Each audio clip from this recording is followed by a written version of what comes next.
En UX Research, le grand sujet du moment est le repository ou le référentiel de recherche utilisateur. Mais qu'est-ce que le User Research Repository? Pourquoi faut-il le mettre en place? Comment le mettre en place au sein d'une team design? Comment le déployer dans une société? Quels sont les avantages et quels enseignements que l'on peut en tirer? Pour parler de ce sujet, j'ai fait appel à Audrey, qui est Product Design Director et qui l'a mis en place avec son équipe depuis 1 an. Dans cette interview, elle va parler de son retour d'expérience, mais aussi elle va répondre à vos nombreuses questions que vous lui avez posées. Bienvenue dans Design Plus, bonne écoute.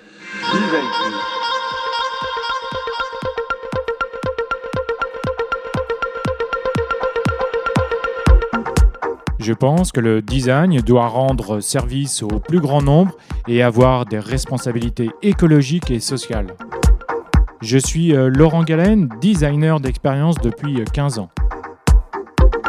Avec Design Plus, je vous propose de rencontrer ensemble les designers français qui vont partager avec vous leurs connaissances, leurs expériences, leurs passions et leurs inspirations.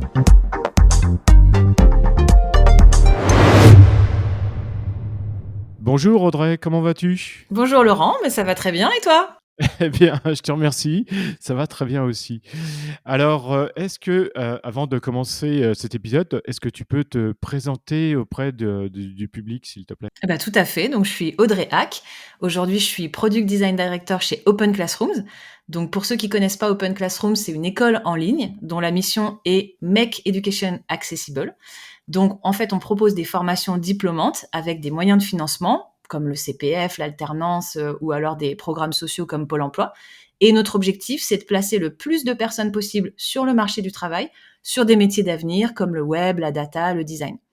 Donc aujourd'hui, dans mon équipe, il y a une vingtaine de personnes, des product designers, des content designers, j'ai une design ops et j'ai un lead user researcher plus un apprenti. D'accord. Open Classroom est spécialisé plus dans le web, la data et le design, c'est ça, non? Oui, il y a d'autres choses aussi, hein, RH, marketing digital, mais en tout cas, c'est tous des métiers plutôt d'avenir et plutôt orientés tech. D'accord, ok. Et Open Classroom est uniquement en France, à l'étranger? Non, on est en France et on est également aux États-Unis, en Angleterre et en fait, à chaque fois qu'on ouvre un nouveau pays, c'est toute une démarche puisque comme on a des diplômes qui sont reconnus par l'État, D'accord. bah, du coup, il faut les accréditations dans ces pays-là. Donc on est en français et en anglais, donc on est accessible quasiment partout.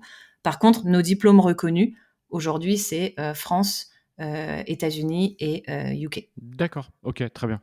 Alors aujourd'hui, nous allons parler de la capitalisation des résultats sur la user research. Et j'aimerais savoir pourquoi tu voulais aborder ce sujet, s'il te plaît. Bah, alors déjà, c'est parce que c'est vraiment le sujet qui me passionne en ce moment. Donc c'est vrai que quand tu m'as proposé, voilà, d'intervenir, moi j'ai tout de suite pensé à ça. On a déjà mis pas mal de choses en place, et donc même si, je pense qu'on est encore loin d'avoir totalement craqué le sujet, mais on a appris des choses et je me dis que ça pouvait être intéressant de les partager aux autres. Et puis également, pour ceux qui me connaissent déjà, ils le savent, je suis une grosse addict de tout ce qui va être systémique.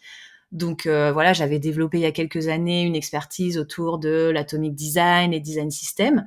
Et donc forcément, quand j'ai commencé à structurer la recherche utilisateur chez Open Classrooms, bah, je me suis très rapidement plongée dans les sujets d'atomic research et de user research repository. D'accord, ok, bon, super. Et juste avant de rentrer dans le vif du sujet, est-ce que tu peux nous donner une définition de ce que c'est qu'un repository en user research, s'il te plaît? Tout à fait. Donc, bah, c'est un endroit dans lequel on va retrouver des éléments de recherche utilisateur qui peuvent être produits par différentes personnes dans l'entreprise. Donc, basiquement, en fait, c'est une grosse base de connaissances dans laquelle on va pouvoir venir chercher des choses et en ajouter des nouvelles. Et finalement, si tu réfléchis, c'est pas tout à fait nouveau parce qu'en fait, les chercheurs en sciences, par exemple, bah, ils se partagent déjà depuis longtemps leurs résultats de recherche. Ils ont des outils très poussés pour le faire, pour retrouver une recherche qui a été faite par quelqu'un d'autre et s'appuyer sur ces résultats de recherche-là pour pouvoir aller plus loin. D'accord. Donc ça veut dire que tu parlais des chercheurs en sciences, ça veut dire que la personne qui a créé, le repository, s'est largement inspirée de ce qui existait déjà dans l'univers de la science? Alors ça, je saurais pas dire parce que j'avoue, je ne sais pas qui a créé le premier research repository, mais en tout cas pour moi, c'est très lié, c'est de la recherche Mmh. et que ce soit de la recherche orientée utilisateur ou de la recherche orientée science et cetera, le fond est le même. Après, je suis pas sûre que dans les mécaniques, de leurs outils, c'est exactement la même chose que, nos outils à nous. Ouais, bien sûr, ouais. Alors il y a Clément, Warzignac qui posait la question: «Comment est né le besoin dans ton équipe chez Open Classroom?» Tout à fait. Bah, déjà, ce qu'il faut savoir, c'est que la recherche utilisateur chez nous, c'est encore assez jeune. Moi, quand je suis arrivée, les product designers faisaient déjà tous de la recherche, mais ça prenait surtout la forme d'interviews sur des sujets très précis ou de tests utilisateurs. Donc, on faisait surtout ce qu'on appelle de la recherche évaluative. Donc, est-ce que les designs qu'on propose fonctionnent? Et c'était souvent lié à un scope très précis de squad qui nous permettait de comprendre les pain points, les besoins des utilisateurs, mais sur un sujet donné, et donc pas forcément de pouvoir connecter les différentes recherches entre elles, et donc d'avoir une vision plus globale des besoins et des frustrations des utilisateurs. Et donc, il y a un an, moi, j'ai souhaité avoir une personne à temps plein sur le sujet. Donc, j'ai fait évoluer un de nos product designers en user researcher. Donc, c'est Mathieu Klein, qui est aujourd'hui mon lead user researcher. Et l'objectif, c'était d'avoir une personne transverse qui puisse à la fois structurer la pratique, mais également faire de plus en plus de recherches, ce qu'on appelle génératives. Donc, c'est-à-dire, est-ce que finalement, dès le départ, on travaille bien sur les bons sujets? Mmh. Ah, c'est intéressant, Donc, ouais. Ouais. ouais, et ça nous permet d'identifier de façon plus transverse les pain points des utilisateurs et nos opportunités en tant qu'entreprise pour y répondre. D'accord. Donc ça a été vraiment le point de départ. À partir de là, on a pu traiter la recherche utilisateur comme une vraie pratique à part et pas seulement comme une compétence du product designer. D'ailleurs, j'ai fait un article sur les grilles de compétences et on voit bien la différence entre les grilles de compétences product design et les grilles de compétences user research. Si ça vous intéresse, peut-être Laurent, tu pourras mettre l'article en lien. Ouais, bien sûr, ouais, d'accord. Et donc, quand on a commencé à structurer cette pratique, on a fait plusieurs constats de choses qui marchaient pas vraiment. Donc déjà, on s'est rendu compte que les recherches faites par les product designers restaient au niveau de leur squad et pouvaient pas forcément resservir dans le cadre d'un autre sujet. Et quand on voulait consulter une recherche précédente, fallait surtout connaître la personne qui avait travaillé dessus pour qu'elle puisse nous envoyer un lien. Et même là, on arrivait des fois sur une restitution d'analyse super complète, mais du coup un peu difficile à lire, et dans lequel finalement nous on voulait juste réutiliser une petite partie. Donc c'était pas forcément D'accord. évident. Ouais. Et puis on a aussi, moi j'avais également constaté que dans d'autres départements, ils faisaient aussi de la recherche marketing, product marketing, comme ils envoyaient des questionnaires et tout ça. Et là, pareil, c'était galère. Dès qu'on voulait savoir qui avait travaillé sur quoi, les analyses, elles étaient pas toujours partagées, voire des fois, elles étaient carrément pas faites. Moi, je suis déjà arrivée sur des résultats. En fait, on m'envoyait juste le Google Form avec les réponses. Il n'y avait pas eu d'analyse de fait. Donc, Mmh. en fait, on capitalisait pas sur ce qu'on apprenait et on avait l'impression qu'on devait reposer encore et toujours les mêmes questions à nos utilisateurs. D'accord. Donc du coup, on s'est dit, en fait, on gagnerait vachement en efficacité si on avait un endroit où on pouvait centraliser nos résultats et en même temps qu'on pouvait permettre à d'autres de venir réutiliser ce qu'on avait appris. D'accord, ça a l'air super riche. Alors du coup, par où vous avez, commencé? Alors, je pense qu'on est entré dans le sujet, à mon avis, comme beaucoup d'autres, par l'Atomic Research. Donc, je sais pas si c'est nécessaire pour construire un repository, mais pour moi, ce serait un peu comme ceux qui me disaient mais est-ce qu'on peut mettre en place un design system sans avoir des bases d'Atomic Design? Moi, je pense quand même que de comprendre l'idée, ça aide vraiment à bien organiser en fait son repository et à se poser les bonnes questions. D'ailleurs, quand tu parles d'atomic design ou d'atomic, research, c'est aussi, une pensée un petit peu, de façon, systémique de poser les éléments, de les ranger et cetera? Tout à fait, et après, pour être tout à fait honnête, je trouve pas que la métaphore, Atomic Research, elle s'applique aussi bien que Atomic Design. Atomic Design, il y avait vraiment un truc sur, la construction, les atomes, on part de petites briques, on vient construire quelque chose, ensuite on assemble tout ça, ça forme un tout. C'est pas exactement, cette même logique sur l'Atomic Research, donc je continue à employer le terme atomic research, mais je trouve qu'il s'applique moins. Mmh. Par contre, ce qui est hyper intéressant, c'est que les éléments sont bien liés les uns aux autres, et on essaye quand même d'avoir un côté de granularité entre les différents éléments de la recherche. Je vais essayer de donner des exemples assez concrets Oui, je pour veux bien, expliquer s'il te plaît. tous les éléments en fait qu'on peut avoir quand on essaye de structurer de cette façon-là. D'accord. Donc le plus gros élément qu'on va avoir, et souvent c'est la base, hein, quand on fait une recherche, on part de là, c'est on crée une expérimentation. Donc c'est une expérimentation de recherche pour répondre à une ou plusieurs questions qu'on se pose sur les utilisateurs ou sur notre produit. Donc par exemple, on va lancer une série d'interviews pour comprendre, ça je vous donne un exemple de quelque chose qu'on a fait récemment, comprendre pourquoi certains étudiants sont plus en retard que d'autres pendant leur formation. Donc ça, c'est le cadre de notre recherche. D'accord. On a des questions, on veut y répondre, donc on lance une expérimentation.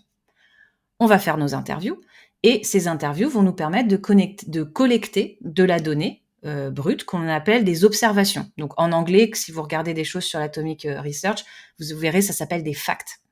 Donc là, je vais utiliser le mot français, des observations. Donc c'est des affirmations qu'on ne peut pas contester, qui ont été rapportées par un utilisateur. C'est quelque chose que quelqu'un a dit, ça peut être une citation qu'on a extrait d'une interview, ça peut être un chiffre en pourcentage sur une réponse à un formulaire. Dans mon exemple, ce serait par exemple une citation d'un étudiant qui dit « Le projet 5 était très difficile, je suis resté bloqué et j'ai perdu du temps ». Donc là, on est vraiment sur quelque chose de très micro, un D'accord. petit bout d'une interview qu'on a faite. Mmh. Donc ensuite, quand on analyse les différentes observations, les choses que les gens nous ont dites, c'est là où on va créer ce qu'on appelle un insight. Donc, j'ai pas vraiment trouvé l'équivalent en français, mais en gros, c'est le résultat en fait analysé. C'est un apprentissage en fait. Un insight, c'est un élément qu'on a appris pendant la recherche. Donc, dans mon exemple précédent, si j'ai collecté beaucoup d'observations qui appuient la même idée, mon insight, ça pourrait être la difficulté du projet 5 est sous-évaluée et le temps prévu pour le faire n'est pas réaliste. Parce que j'ai eu plein d'éléments qui me permettent d'affirmer ça. J'ai beaucoup d'utilisateurs qui m'ont remonté ce même point. D'accord. Et donc, la somme de ces différents apprentissages, donc insight, va nous aider à nous faire une conviction sur un sujet, et puis à livrer des recommandations plus générales. Et finalement, en fait, on se rend compte que quand on part de l'expérimentation, souvent, en fait, on arrive directement à livrer le résultat finalisé. C'est-à-dire, il y a l'expérimentation, le researcher fait son travail dans son coin, et puis ensuite, il livre l'analyse complète et les recommandations. Et l'objectif, en fait, avec l'Atomic Research, c'est de ne pas se contenter de livrer l'analyse complète, mais bien d'en extraire les observations et les insights pour pouvoir les mettre à disposition des autres et que d'autres puissent les réutiliser. Parce que peut-être que, en fait, le petit bout de phrase que mon utilisateur m'a dit ou l'insight très précis que j'ai récupéré sur la difficulté du projet 5, ça va peut-être pouvoir resservir en fait à d'autres. D'accord. Donc voilà, et comme du coup tout reste lié, ça permet que si on part d'un des éléments, on peut revenir à tout moment à un élément du dessus ou à un élément du dessous. Donc je peux revenir aux observations qui m'ont permis de créer un insight, ou je peux même revenir à l'expérimentation de base, donc à toutes les interviews qui avaient été créées, faites à ce moment-là. D'accord. C'est super, ça a l'air super riche, en fait, hein? Oui, c'est très riche. C'est vrai qu'après, je pense que c'est important de bien comprendre la démarche. Et d'ailleurs, moi, je vous encourage à regarder. Il y a une intervention des équipes de France Télévisions sur le sujet qui est très pertinente. Donc, je pense que tu pourras le mettre en lien. Mais voilà, en tout cas, j'encourage à regarder ça. C'est très bien expliqué. Puis quand tu as des visuels, ça aide à bien comprendre l'idée. D'accord, oui, bien sûr, oui, je mettrai le lien de cet article. D'ailleurs, il y a une vidéo qui est présente dans cet article. Et donc, je vous mettrai ça dans la description de l'épisode. Ok, super. Et du coup, comment vous avez mis en place le repository dans les premiers temps? Donc, la première chose qu'on a faite, c'est commencer à tester cette méthodologie d'Atomic Research. Et je pense que c'est vraiment les questions qu'il faut se poser avant même de commencer. C'est, OK, aujourd'hui, comment vos expérimentations de recherche sont menées? Qu'est-ce que ça voudrait dire pour vous, avec votre organisation actuelle, d'extraire et de stocker les observations, donc les morceaux de vidéo, les citations, ou encore d'extraire un des insights, un des apprentissages de vos résultats de recherche et de pouvoir partager que celui-là pour qu'il puisse servir à d'autres. Parce que du coup, ça peut être aussi une autre façon de penser. Mhm. Donc c'est important déjà de se poser ces questions-là. D'accord. Nous, en fait, on a eu de la chance. On a pu tester en fait un outil donc qui s'appelle EnjoyHQ qui a été racheté par UserZoom. Il a une version free qui est limitée à 2 licences. Et nous, j'avoue, ils nous ont laissé utiliser pendant 1 an avec un peu plus que 2 licences. Donc ça nous a laissé vraiment le temps pour déterminer si c'était vraiment le bon outil et qu'est-ce qu'on voulait en faire. D'accord. C'est parce que vous les aviez contactés, j'imagine, pour rallonger ou allonger la. Oui, en Ouais, fait, ouais. ils étaient encore un peu, je sais pas En s'ils le feraient bêta-test. encore D'accord. aujourd'hui, ils étaient encore un peu au début, ils avaient pas encore été tout à fait rachetés par UserZoom à cette D'accord. époque-là. Donc voilà, ils ont été hyper conciliants, on a pu utiliser l'outil et puis après, bah, au bout d'un moment, quand même, ils sont venus nous dire, vous utilisez quand même pas mal de licences, ça serait bien que vous passiez en version payante. Mais en tout cas, on a eu bien le temps de le tester. D'accord.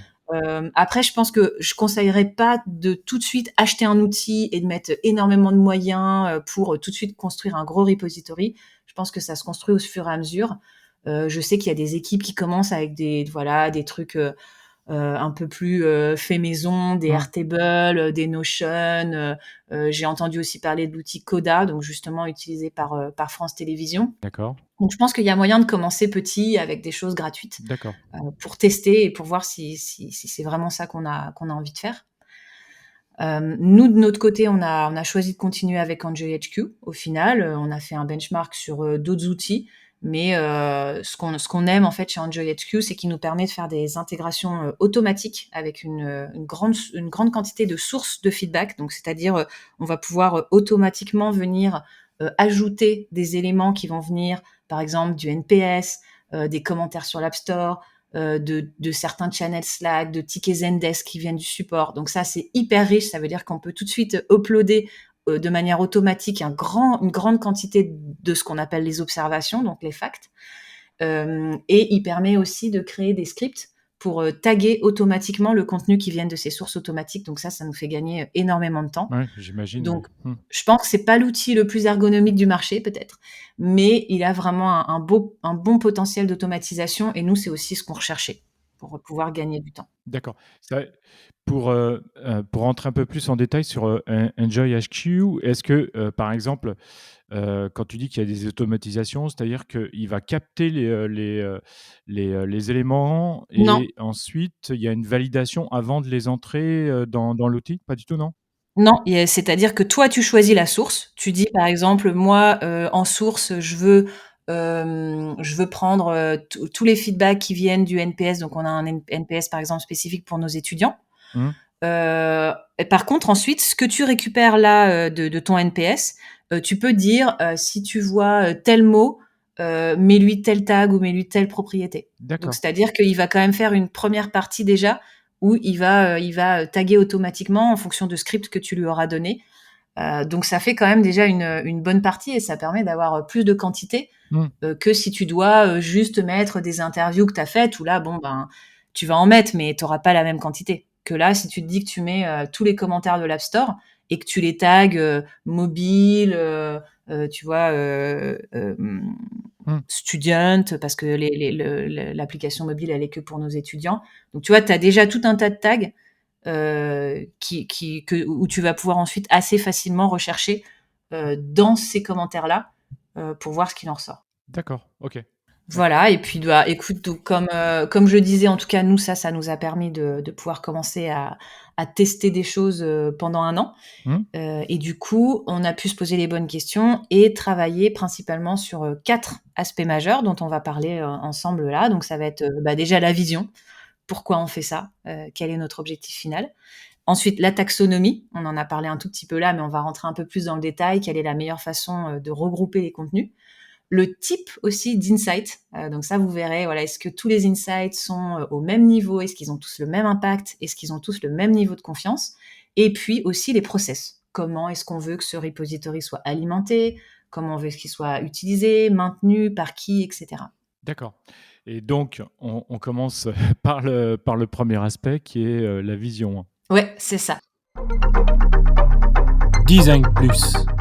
Donc, bah, écoute, pour la vision, donc, de notre côté, on est très rapidement, arrivés sur le fait que ce qu'on cherchait à faire au final avec ce repository, c'était que la voix de nos utilisateurs puisse avoir un impact sur la roadmap et la stratégie produit.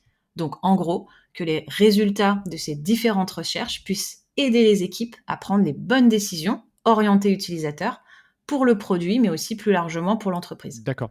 Je t'arrête, excuse-moi. Est-ce que ça veut dire que quand tu dis que la voix de vos utilisateurs puisse avoir un impact sur la roadmap et la stratégie produit, plus haut dans la hiérarchie, ça veut dire qu'ils ont pris conscience que la voix des utilisateurs était suffisamment importante ou puissante pour changer un axe ou deux ou carrément la roadmap.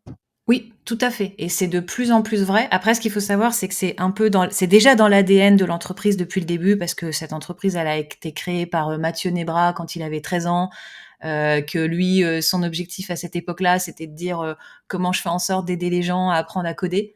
Tu vois? Donc il y a toujours eu ce côté très, très humain. Donc ça, c'est depuis le début.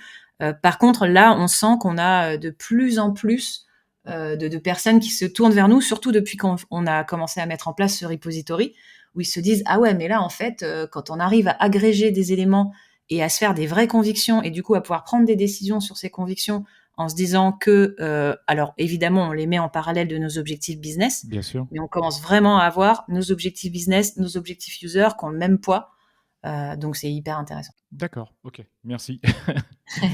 Donc, bah, écoute, pour continuer, donc, aussi ce qu'on a fait au début, c'est qu'on a identifié les types d'utilisateurs qui pouvaient utiliser justement ou être intéressés par ce repository. Donc, on a différencié 3 types d'utilisateurs. Donc, on a vraiment les contributeurs récurrents. Donc, ça, c'est ceux qui l'utilisent le plus, qui l'alimentent au quotidien. Donc, ça va être les user researchers notamment, mais ça peut être aussi des product designers et puis bientôt aussi des product managers parce qu'on est en train de les former là-dessus. Pour qu'ils puissent voilà, faire leurs recherches et identifier les futures opportunités. Donc c'est eux, ils vont surtout créer des observations, parce que dès qu'ils vont faire des recherches, par exemple une interview, bah, ça va automatiquement créer des facts, hein, des observations, donc ça peut être des petits bouts d'interview qui vont taguer. Et puis, ils vont les transformer en insights et les communiquer. Ensuite, on va avoir des contributeurs ponctuels. Donc ça, c'est ceux qui veulent chercher de la matière utilisateur pour alimenter leur réflexion, comme le product marketing, par exemple. Eux, ils vont pas forcément directement créer d'observation parce qu'ils font pas de recherche utilisateur à proprement parler. Par contre, ils vont vouloir faire de l'analyse, donc utiliser des observations qui ont pu être faites par d'autres et créer, eux, leur propre insight grâce à ça. D'accord, ok. Et puis, bah, les derniers, ça va être les consommateurs, donc ceux qui vont consommer juste les résultats de recherche, donc les insights, ce qu'on aura appris, ou même des slides qui récapitulent les principaux éléments qu'on retire de ces recherches. Nous, on essaye quand même. Alors oui, on partage encore comment dire, des analyses très très complètes avec tout le détail, mais on essaye de pas les noyer sous des tonnes d'informations. On essaie vraiment de leur faire ressortir les éléments les plus importants, les plus impactants. Heu et donc en tout cas, ces personnes-là, ils vont, jamais alimenter le repository. Ils vont juste le consulter, donc ça peut être, les VP, la C-team, ou d'autres équipes qui font pas de recherche, mais par contre qui sont très intéressés par les résultats. D'accord, ok, super. Puis c'est vrai qu'en même temps, peut-être cette partie consommateur, ils n'ont pas les mêmes capacités ou les mêmes intérêts et donc peut-être aussi moins de compréhension et je sais pas ce que tu en Oui, penses. oui, bah, oui, totalement. C'est-à-dire qu'on va pas forcément, ouvrir en contribution à tout le monde. Parce que quand même pour faire déjà une interview utilisateur, Hmm, il faut avoir des bases de user research. Il faut être sûr que ton interview elle est pas biaisée, il faut savoir poser tes questions correctement, donc c'est voilà, on va quand même, restreindre à un public qui est déjà bien averti, qui sait déjà faire ça, pour tout ce qui va être d'alimenter le repository. Par contre, la consultation, pour moi, elle doit être ouverte au plus grand nombre. Absolument, d'accord. OK, bon, bah, c'est super Audrey. Du coup, ensuite, je crois que tu voulais parler de la taxonomie et d'ailleurs, il y a plusieurs personnes qui étaient intéressées, notamment, Alexis Jérôme, qui se demandait comment ne pas trop complexifier, en fait, la taxonomie? Alors oui, effectivement, c'est un gros sujet. Pour être honnête, nous, on travaille encore dessus. Donc je pense que l'erreur qu'on a fait au début, c'est de vouloir mettre, trop d'éléments en se disant: «Ah bah, on aura peut-être besoin, de ce tag ou de cette properties». Et là, on est vraiment en train de revoir l'approche en se disant qu'en fait, si un élément, a pas été utilisé depuis 1 an, c'est que finalement, on n'en avait pas tant besoin que ça et qu'en fait, on va l'enlever. Donc le 1er truc que je conseillerais, c'est de commencer petit et d'étoffer au fur et à mesure. Donc nous, de notre côté, voilà les principaux éléments qu'on utilise pour la taxonomie, donc c'est ce qu'on appelle les properties. Donc ça va être les types d'utilisateurs. Est-ce que c'est des visiteurs, des candidats, des étudiants, des mentors, et cetera? La langue du feedback, est-ce que c'est en français ou en anglais? Les grands moments du parcours, est-ce qu'on est sur, moment, découverte d'open classrooms ou sur l'admission, l'onboarding, le training, la remise du diplôme, par exemple? On va aussi, parler du type de feedback remonté. Est-ce que c'est un bug? Est-ce que c'est une fonctionnalité manquante? Est-ce que c'est une nouvelle idée? Et puis la méthodologie de recherche qui a été utilisée. Est-ce que les observations viennent d'une interview, d'un test utilisateur, d'une enquête marketing? Et est-ce que c'est de la recherche primaire, donc faite par nous, par vraiment des researchers ou product designers ou product managers? Ou est-ce que c'est de la recherche secondaire, quelqu'un qui nous a rapporté que, un tel lui avait dit que là, du coup, c'est quand même beaucoup moins, voilà, beaucoup moins direct, on va dire. D'accord. Donc ça, c'est la base de la taxonomie, qui est générique à toutes les recherches qu'on va faire, où on va déjà remplir, ces properties-là. D'accord, excuse-moi et donc ça c'est un ordre qui est déjà établi ou c'est juste des éléments que tu cites et qui peuvent être, selon les sociétés ou, selon les événements, Alors là, je pense que c'est à chacun d'établir sa propre taxonomie. Nous, c'est ce qui fait le plus de sens pour nous et il me semble quand même que c'est assez générique. Alors la langue, c'est sûr que quelqu'un qui, ne travaille pas du tout avec l'étranger a pas besoin de cette properties-là, mais je pense que type d'utilisateur, grand moment du parcours, type de feedback et méthodologie de recherche, à mon avis, c'est un peu la base, chez tout le monde et après, c'est à voir si, qui a besoin de quoi en plus. Mais en tout cas, pour nous, c'est la base. d'accord, Donc ensuite, pour tout le reste, on utilise des tags. Donc les tags, c'est plus éphémère. Ça va être très lié à une problématique précise, par exemple le tag dark mode ou le tag dashboard. Voilà, c'est l'accueil pour nos étudiants. d'accord, Et NJHQ nous permet d'avoir une vision globale de tous les tags qui sont créés. Donc on laisse vraiment les gens créer librement leurs tags. Et nous, après, on peut faire le ménage, on peut regrouper des tags similaires ou en supprimer certains, etc. d'accord, c'est super intéressant ça, c'est vachement bien. Ouais, voilà, je pense que c'est hyper important, que la taxonomie puisse évoluer avec l'entreprise. Donc, ça doit sûrement être aussi un critère de choix, pour le choix de l'outil, par exemple, de permettre cette évolutivité, je pense. D'accord. Hem, ensuite je crois que tu voulais parler des types d'insights et du niveau de confiance. Est-ce que tu peux nous en dire plus, s'il te plaît? Tout à fait. Donc, comme je le disais au début, donc notre objectif ultime, c'est d'avoir un impact sur la roadmap et sur la stratégie. Et pour ça, on a vraiment besoin de différencier des types d'insights.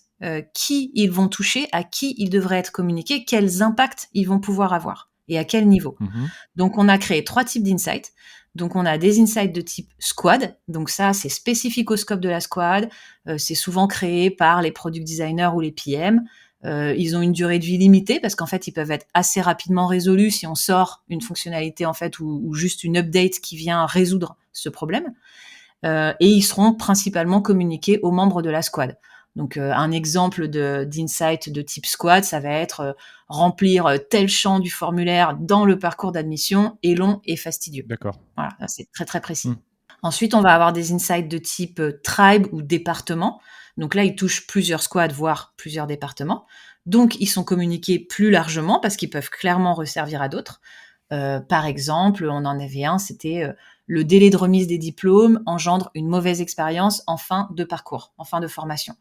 Donc ça, clairement, ça peut concerner plusieurs équipes, pas que la plateforme, mais aussi les équipes, par exemple, qui s'occupent des jurys.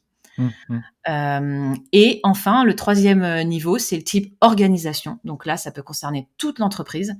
C'est souvent des insights qui sont beaucoup plus macro, beaucoup plus durables dans le temps et vraiment créés par les user researchers, là, pour le coup.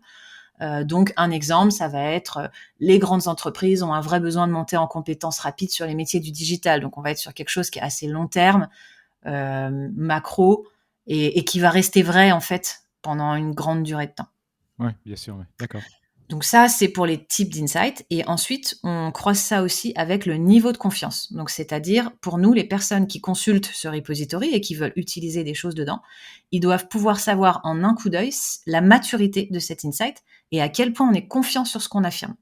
Donc on a un tag spécial qu'on appelle le trust level, hein, donc le niveau de confiance, et on le calcule donc en fonction de la date de création de cet insight, le nombre d'observations donc qui l'appuient. Est-ce que c'est quelque chose qui a été remonté par 5 personnes ou 1000 personnes lors d'un survey, par exemple? D'accord. Et le nombre de sources de recherche aussi. Est-ce que c'est quelque chose qu'on a appris juste avec une survey, ou est-ce que c'est quelque chose qui remonte à la fois d'une survey, plus d'une interview, plus de feedback qu'on a trouvé dans le NPS, où là on se dit, OK, on a multiplié les sources et il y a vraiment des choses qui convergent autour de cette conviction-là. Et donc ça nous permet de bien différencier les insights qui sont encore à creuser de ceux qui sont déjà matures et sur lesquels, là, on peut vraiment communiquer à fond et s'appuyer pour prendre des décisions. Et donc l'objectif, c'est d'alimenter en continu des insights, par exemple, qui pourraient avoir un faible niveau de confiance pour les renforcer jusqu'à ce qu'ils soient assez solides pour être partagés. D'accord, OK. C'est vraiment, très, très, établi, j'ai envie de dire et puis, en même temps, vachement, profond et super intéressant. Ouais. Bon, je crois que ton 4e point était sur les process, je crois? Tout à fait. Donc on a établi, un process qui ressemble d'ailleurs, beaucoup à ce que j'avais pu faire, quand je travaillais plutôt sur des design systems, D'accord, pour savoir en fait à quel moment on doit venir créer quelque chose dans le repository ou pas. Donc en gros, quand on lance un nouveau projet de recherche, donc je l'avais déjà expliqué, on liste nos questions de recherche, et la première chose qu'on va faire, c'est déjà d'aller chercher dans le repository pour voir si on a quelque chose qui répond à ces questions. Ça va être la première action qui est devenue obligatoire. On appelle ça le data gathering. Et voilà, c'est la première chose à faire avant d'aller plus loin, c'est est-ce que déjà, je me pose des questions, est-ce que déjà j'ai la réponse dans le repository? Et généralement, on trouve déjà beaucoup de choses en fait en faisant ça.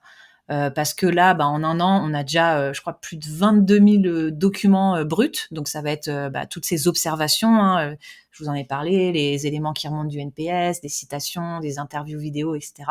Et on a 70 insights, donc 70 éléments qu'on a appris, qu'on a formalisés et qu'on met aussi à disposition des personnes qui consultent le repository. d'accord, Et ensuite, si jamais on n'a pas eu toutes les réponses à nos questions, là, on peut compléter la recherche en choisissant la méthodologie la plus adaptée. Et puis là, bah, il y a 2 possibilités. Soit on apprend quelque chose avec cette nouvelle recherche, mais qui vient renforcer un insight qu'on avait déjà. Donc là, à ce moment-là, on met à jour cet insight et du coup, on peut augmenter son niveau de confiance, hein, comme je le disais tout à l'heure. Ou alors, on apprend quelque chose de complètement nouveau qu'on n'avait pas encore dans le radar et à ce moment-là, on crée un nouvel insight. d'accord, OK et tout à l'heure, tu donnais un chiffre, tu disais qu'il y avait, 22 000, documents bruts. Est-ce que, pour toi, c'est quelque chose de normal, d'énorme ou, on va dire c'est un début? Est-ce que, après je comprends que ça va être, bien entendu, selon les sociétés, les entreprises, l'équipe qui est déjà en place, mais, voilà, juste pour donner une idée quoi, à nos auditeurs. Ben, alors j'avoue que je sais pas ce que les autres ont. Moi, je pense quand même que, plus tu as justement de documents bruts, plus ton insight repository va être, enfin ton repository va être, comment dire? Powerful, enfin puissant. Mmh, Parce qu'en fait, c'est là où justement tu vas avoir beaucoup de data. Par contre, il va falloir aussi quand tu recherches quelque chose, savoir cadrer ta recherche, donc mettre plusieurs mots-clés, pour essayer d'aller faire remonter les résultats les plus pertinents. d'accord. Et je pense quand même quand tu as de la quantité, c'est là où tu arrives à avoir des résultats intéressants quand tu cherches. Et nous, pourquoi on en a autant? C'est grâce à nos sources automatiques, hein. Parce que Mmh, dès que tu mets, NPS, ça veut dire que chaque, retour, chaque commentaire d'un utilisateur devient un une observation, donc un fact. Ça peut aller très très vite. Hein. Et si tu mets, pendant un moment, on avait mis aussi les tickets de support Zendesk. Là, tu peux monter vraiment très très vite. Tu vois, t'imagines si c'est tous les tickets de support que les utilisateurs créent dès qu'ils ont la moindre question, la moindre problématique. Donc c'est aussi pour ça qu'il faut quand même cadrer un petit peu les sources automatiques pour pas en mettre trop dès le début, parce que sinon tu te retrouves avec une quantité que tu peux pas, que tu peux pas gérer. Et surtout, faut vérifier si les sources de feedback sont pertinentes. Mmh. Parce que tu vois, nous sur les Zendesk, on s'est rendu compte qu'il y en avait certains, clairement, ça nous apprenait rien. Ouais, Donc on ouais, les bien a sûr. coupés. D'accord. OK. D'accord. Donc ça veut dire que, aujourd'hui, vous enregistrez, régulièrement, vos insights, existants, c'est ça? Exactement. Donc, et c'est comme ça qu'on gère, un peu le cycle de vie, des insights. Donc c'est vrai que tu dois te dire un insight qui a jamais été mis à jour, qui est un peu en draft depuis hyper longtemps, et qui a pas un bon niveau de trust. Bon, ben, globalement, c'est un insight, soit qu'on va pouvoir supprimer ou en tout cas qui va pas être intéressant, forcément à garder. Et donc il y avait, je crois, David de Jeanne, il me semble, qui posait la question autour du fait de conserver des insights obsolètes. Donc après 1 an d'existence, nous, on n'a pas encore totalement, enfin, on n'a pas cette problématique, on n'a pas eu un besoin de faire du ménage. Donc on verra si on le fera. Enfin, quand on ressentira le besoin, qu'on verra qu'on tombe trop souvent sur des insights périmés ou quoi, on fera le ménage. Mais pour l'instant, on n'a pas eu ce cas. Sachant qu'en fait, avec Android HQ, on peut filtrer par date d'ajout. Donc, on peut aussi dire que quand on veut chercher des observations, ben, on va le prendre sur telle durée de temps pour pas prendre des choses trop vieilles, par exemple. D'accord. Mais si jamais un jour on doit faire le ménage, ben, je pense qu'on le fera d'abord par type d'insight, c'est-à-dire qu'on prendra tous les insights de type squad et on vérifiera déjà lesquels ont été déjà traités, donc du coup qui sont plus pertinents. Et puis peut-être par date de mise à jour aussi, peut-être qu'à un moment on se dira bon bah un truc qui a plus de 3 ans, automatiquement on le supprime, ça a plus aucun intérêt quoi. D'accord. OK. Il y a, par rapport à l'historique, il y a Marion Damien qui demandait aussi, comment vous aviez géré les anciens éléments de recherche, surtout ceux que vous aviez, déjà avant la création du repository? Oui, bah, c'est une bonne question. Alors de notre côté, on n'a pas eu ce problème parce qu'en fait, on a décidé de commencer, qu'avec nos nouvelles recherches. On n'avait pas non plus beaucoup de choses en fait qui étaient pertinentes pour être intégrées dans ce format, puisque ça veut dire qu'il faut quand même penser sa recherche un peu en atomic research. Donc c'était pas ce qu'on faisait avant. Et comme je vous disais, on avait des recherches qui étaient très très évaluatives. Donc on a décidé de pas mettre de recherche ancienne. Et on a juste uploadé voilà les trucs les plus récents quand on a commencé le repository. Après, pour des personnes qui auraient vraiment un gros historique de user research, ils auraient déjà beaucoup de user researchers, ça fait très longtemps qu'ils font ça, etc.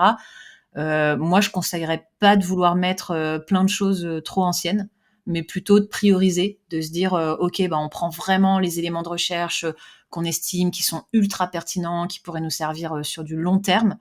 Et puis peut-être on en ajoute au fur et à mesure quand on a un besoin. On a un sujet qui pop et on se dit ah bah tiens, je sais que j'avais fait une recherche là-dessus.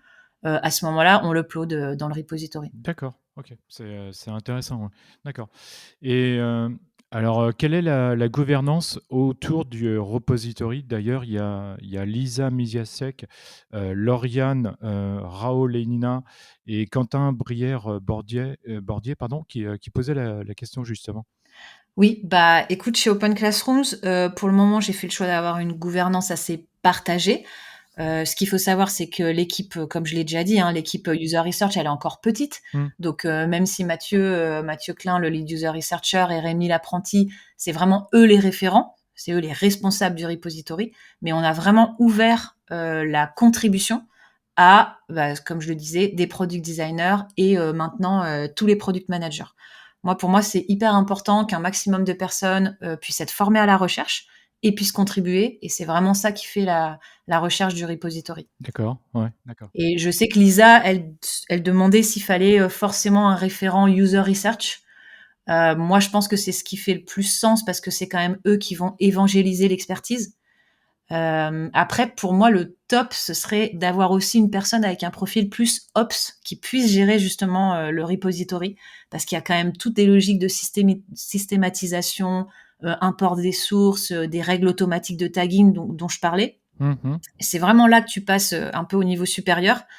Et en fait, tous les profils user researcher ont pas forcément cette fibre-là, quoi. C'est quand même des skills assez différentes.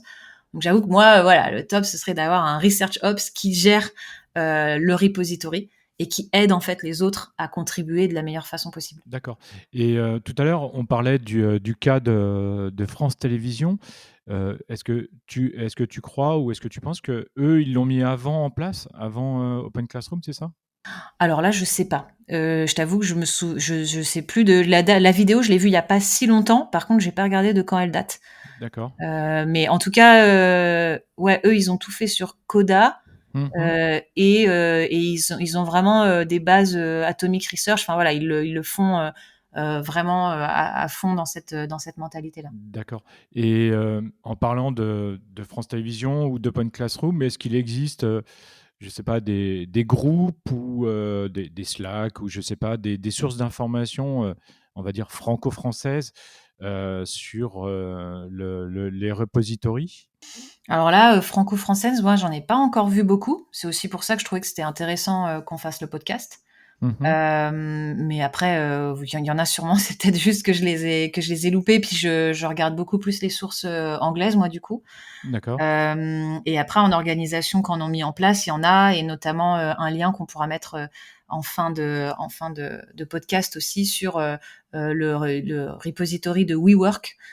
Pareil, donc là, c'est en anglais, mais il explique aussi super bien comment ils ont fait, et ils sont déjà assez matures sur la pratique. D'accord, ok. Donc, en fait, tu es en train de lancer un appel aux sociétés françaises qui ont déjà mis ça en place, peut-être? Oui, alors il y en a, hein, il y en a parce que Mm. moi je suis en contact régulièrement avec des personnes justement qui sont sur ces problématiques-là. Et on le voyait dans les questions. Il y a des personnes qui sont déjà plus matures, il y en a qui en ont déjà un, il y en a qui sont en train de se dire très sérieusement qu'ils vont en mettre en place. Euh, Après voilà, ouais, je pense que ça va croître de plus en plus là dans les D'accord. prochaines semaines, mois, années. Ok. Donc, il y a Hugues Tosoa, je crois, pardon, si je déforme son nom, te demandait quelles étaient les bonnes pratiques pour alimenter ce repository de manière efficace et collaborative, s'il te plaît. Ben, déjà, comme je le disais, former les équipes à la recherche, mais aussi à l'outil qu'on va choisir. Enfin, nous, pour le coup, Enjoy HQ, il est vraiment pas très facile, je le disais, hein, il est pas hyper ergonomique.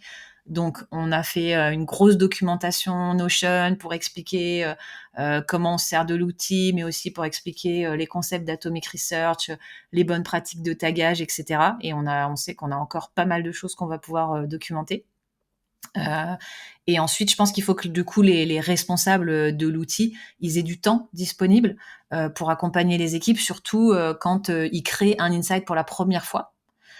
Et de mon côté, pour encourager, fortement mon équipe à alimenter, le repository, ce que j'ai fait, c'est qu'en fait, je leur ai mis un objectif, sur la fin de l'année. Donc ils doivent, chacun créer au minimum une story. D'accord. Et en fait, pour moi, c'est comme ça qu'ils vont réussir à commencer à tester les process, à nous faire des retours sur comment on pourrait l'améliorer. Donc c'est un petit peu forcé, mais je pense que c'est pour la bonne cause. Et puis, on va voir aussi avec les PM directors, mais je pense qu'en l'année prochaine, dès le début de l'année prochaine, on va faire pareil avec les product managers, en se disant qu'ils vont tous avoir au moins un objectif, d'en mettre un. Et puis après, ben, évidemment, on en a qui contribuent beaucoup plus régulièrement, qui sont plus à l'aise avec l'outil, d'autres qui contribuent un peu moins. Bon, mais ça va se faire aussi, je pense, avec le temps. Et aussi une autre pratique aussi qu'on essaye de faire pour que tout le monde soit au courant des recherches en cours, c'est on a un événement qui s'appelle le design sharing, sur lequel on partage toutes les choses qui sont faites par l'équipe design, et donc on les encourage aussi à partager leurs sujets de recherche.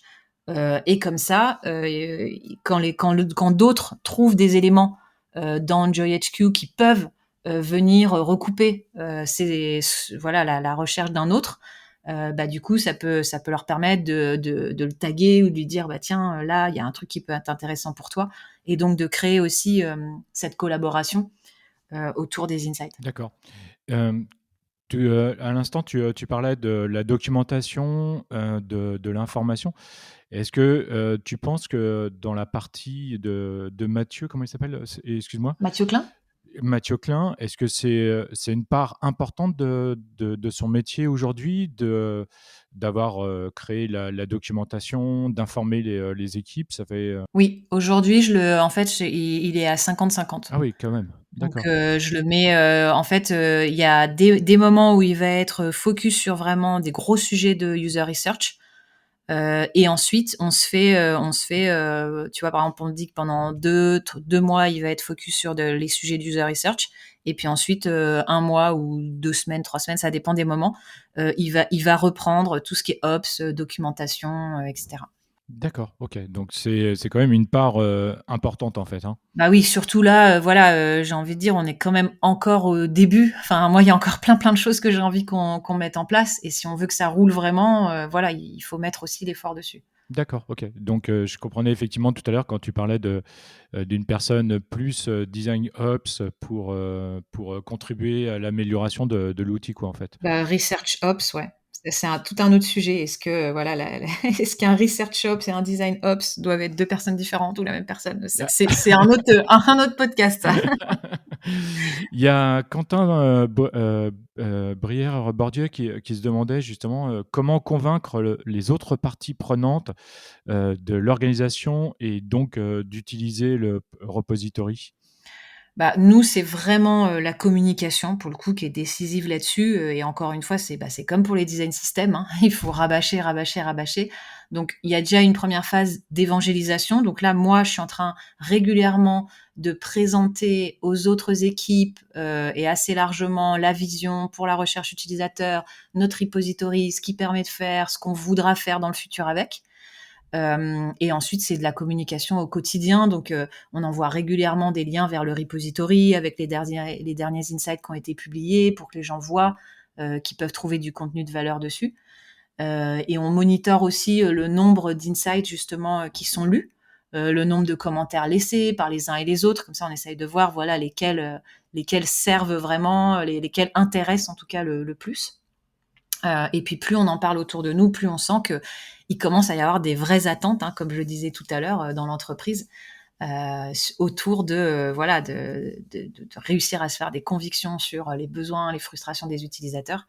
Donc l'enjeu pour nous, ça va être de pouvoir répondre à toutes ces attentes, voilà, avec une équipe peut-être un peu réduite, mais en même temps, moi, voilà, j'estime que j'ai pas juste un user researcher, j'en ai 25 en comptant les product designers et les PM. Donc après, par contre, le travail est de former toutes ces personnes-là pour être sûr que ce qu'on upload dans le repository est de qualité, etc. Ouais, d'accord. OK. Super intéressant. Et il y a Chloé Thomas qui se demandait d'ailleurs si tu voyais des risques à donner les droits de contribution, au plus grand nombre? Bah oui, justement, parce que du coup, autant je pense qu'il faut l'ouvrir en consultation à tout le monde, mais vraiment maximum, maximum de personnes. Autant sur la contribution, oui, si tu ouvres directement à tout le monde, tu vas te retrouver avec des trucs pas du tout pertinents, qui suivent pas les guidelines. Donc c'est pour ça que moi, voilà, je conseille de bien garder en tête les 3 niveaux d'utilisateurs dont j'ai parlé au début: les contributeurs récurrents, les contributeurs ponctuels, les consommateurs.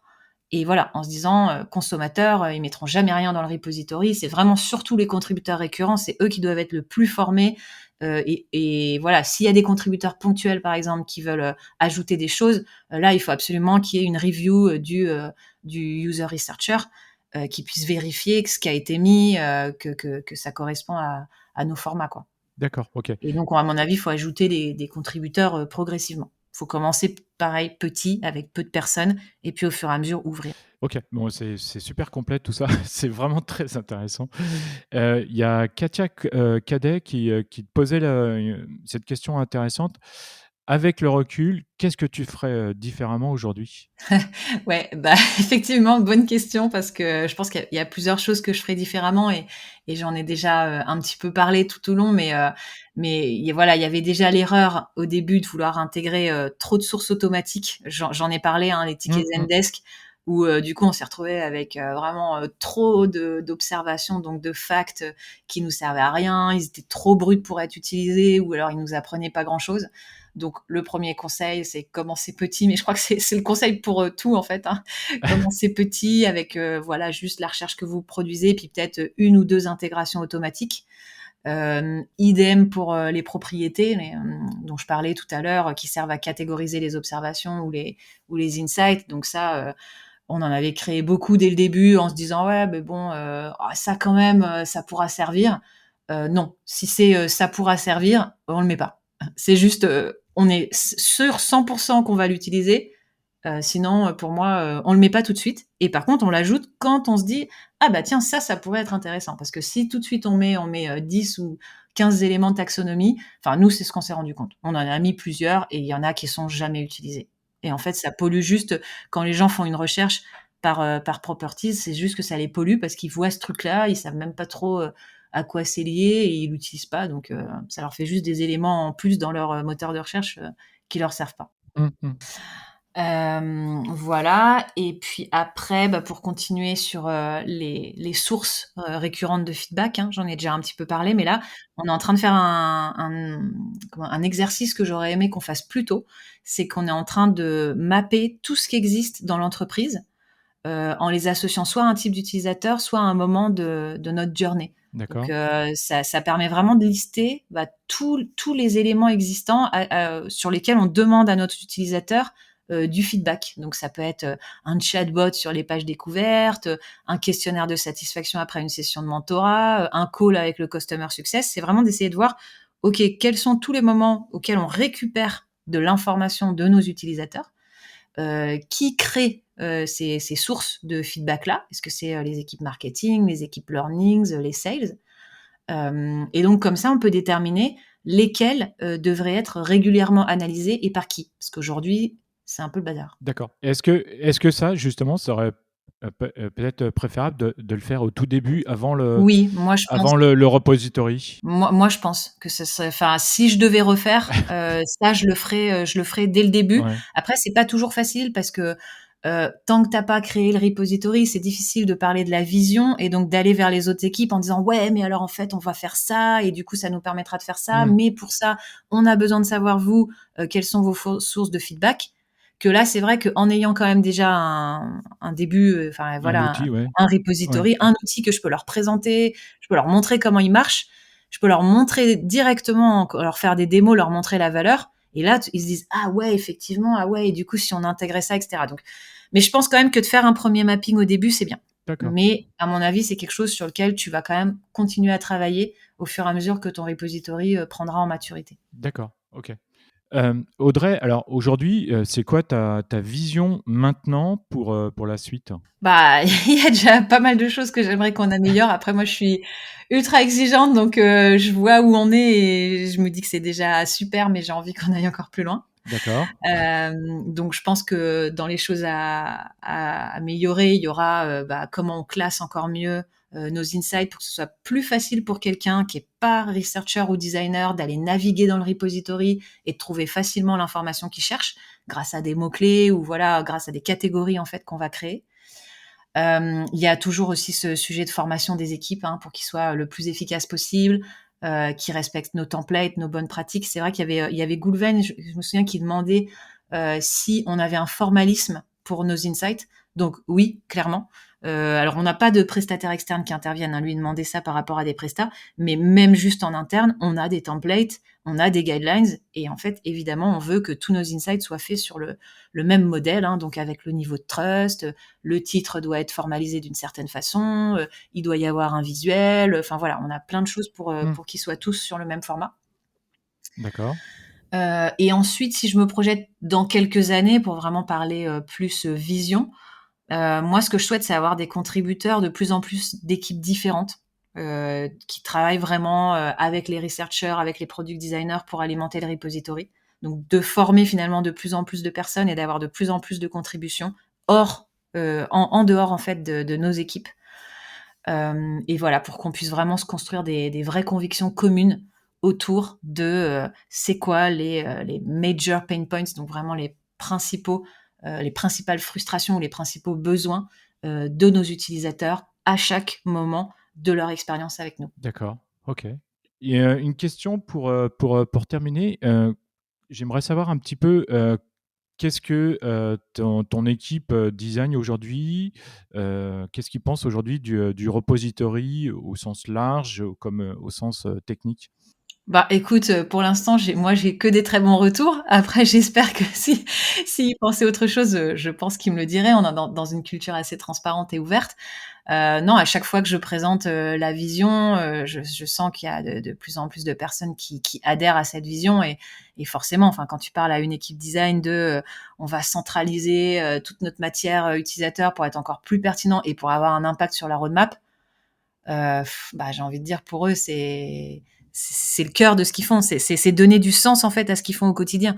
En disant, quand tu travailles sur tel, projet, en fait, c'est pour résoudre, telle ou telle, problématique et cette problématique, elle a vraiment un impact sur l'expérience de nos utilisateurs, sur le business de l'entreprise et donc tu vois, du coup, ça remet du sens, en fait, sur ce qu'on fait au quotidien. D'accord, OK. Oui, oui, je suis assez d'accord.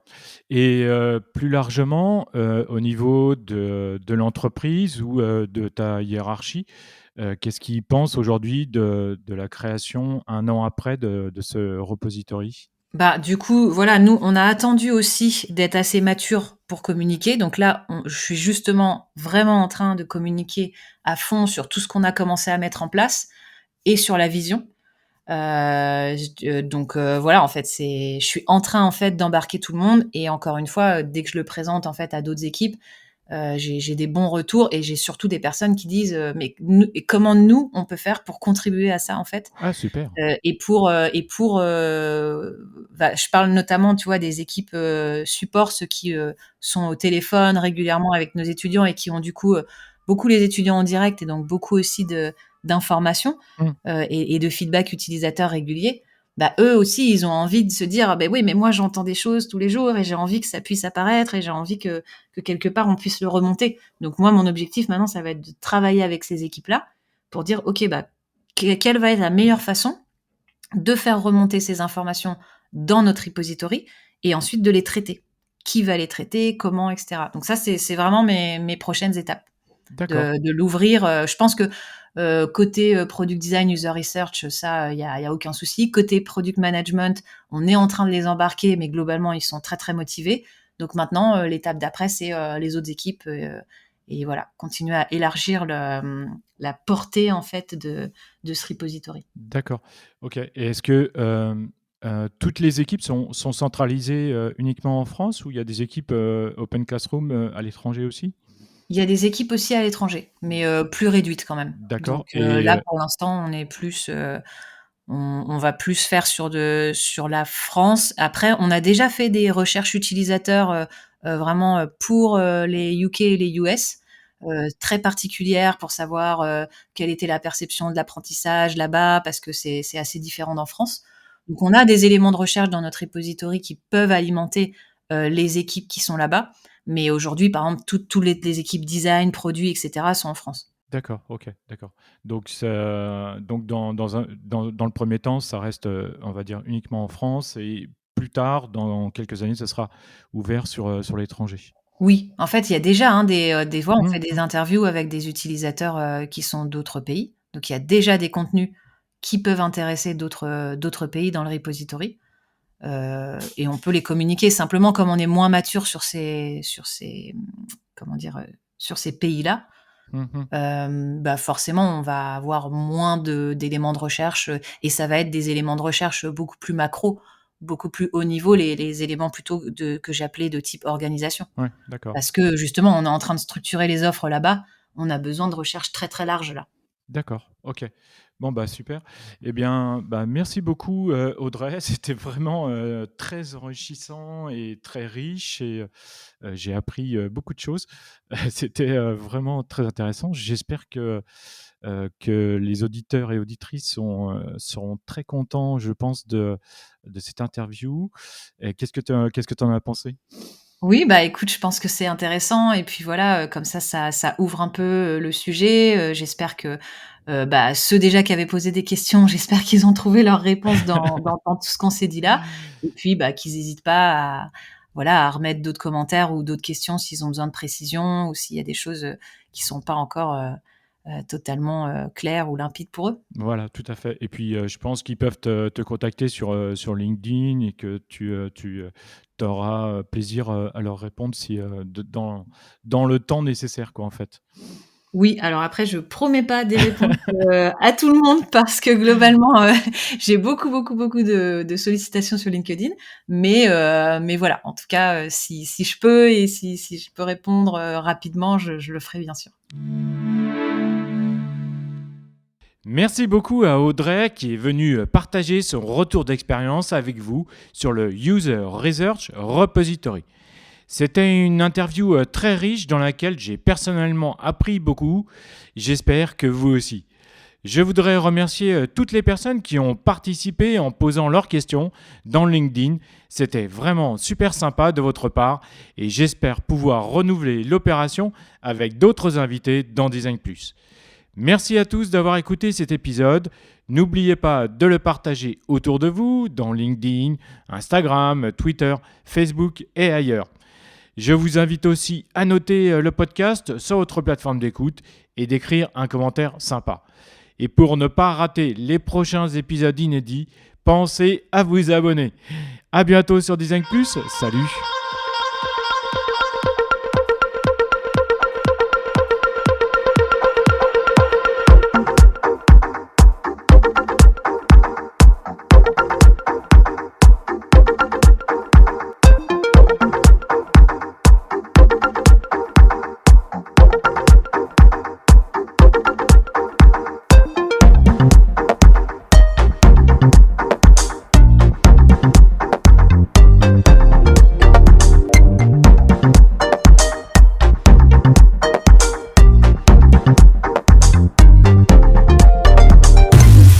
Design Plus.